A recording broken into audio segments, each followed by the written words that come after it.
Buen día, mi nombre es Juan Esteban Sánchez Barbosa, curso el sexto semestre de licenciatura en Educación Física, Recreación y Deportes de la Universidad de Pamplona, y el día de hoy vamos a hablar sobre el nacimiento de la Constitución del 91, abarcando las razones y los propósitos de la Asamblea Nacional Constituyente.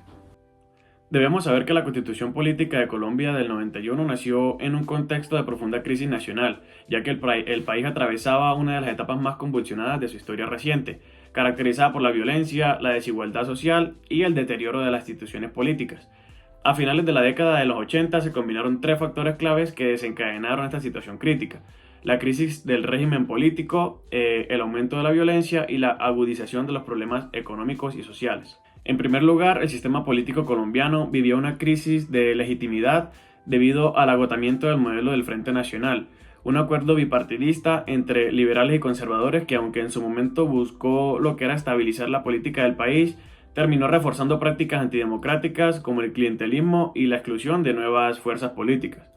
Esta situación produjo una profunda desconfianza en la ciudadanía hacia lo que eran los partidos políticos tradicionales, que ya no representaban adecuadamente los intereses de la población ni ofrecían soluciones a los problemas nacionales. El tercer elemento que agravó la situación fue el modelo económico excluyente, que generaba una profunda desigualdad en lo que era la distribución del ingreso. Colombia era en ese momento un país con altos índices de pobreza y muy pocas oportunidades para las clases más populares. Esta exclusión económica y social reforzaba el malestar generalizado de la población.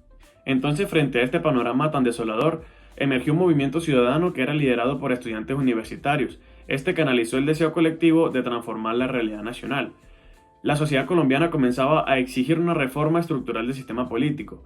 Durante el gobierno de César Gaviria, esta presión social y política se tradujo en lo que fue la convocatoria a una Asamblea Nacional Constituyente, que fue elegida por voto popular en diciembre de 1990.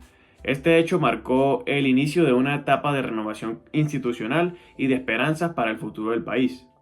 Esta Asamblea Constituyente tuvo como propósito central la búsqueda de la paz, el fortalecimiento del Estado, la ampliación de la democracia y la garantía efectiva de los derechos fundamentales.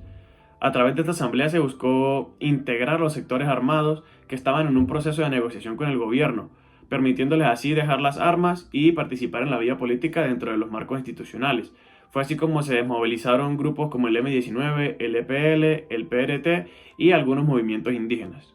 En cuanto a la estructura del Estado, la Constitución del 91 introdujo transformaciones profundas. Se creó la Corte Constitucional, la Defensoría del Pueblo y mecanismos judiciales como la acción de tutela y las acciones populares, herramientas que pudieron empoderar a los ciudadanos para exigir sus derechos ante el Estado.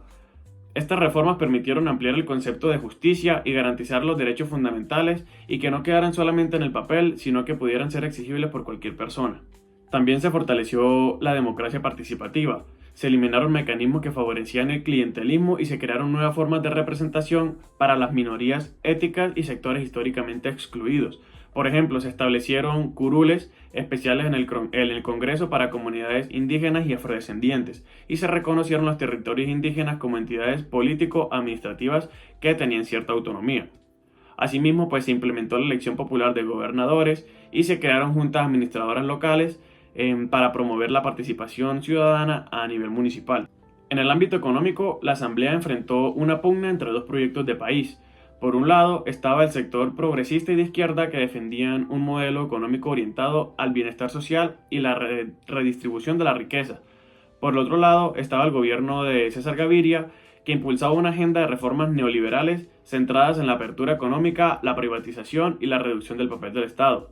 A pesar de toda esta tensión, la Constitución consagró el principio de Estado social de derecho, que pone en el centro de las decisiones públicas a los sectores más vulnerables de la sociedad, incluso cuando los recursos sean limitados.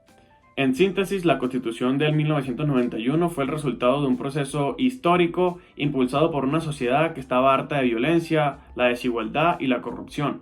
Representó una apuesta colectiva por la paz, la justicia social y la profundización democrática. Sus mecanismos e instituciones siguen siendo hasta hoy herramientas fundamentales para lo que es la defensa de los derechos ciudadanos y el fortalecimiento de la democracia colombiana.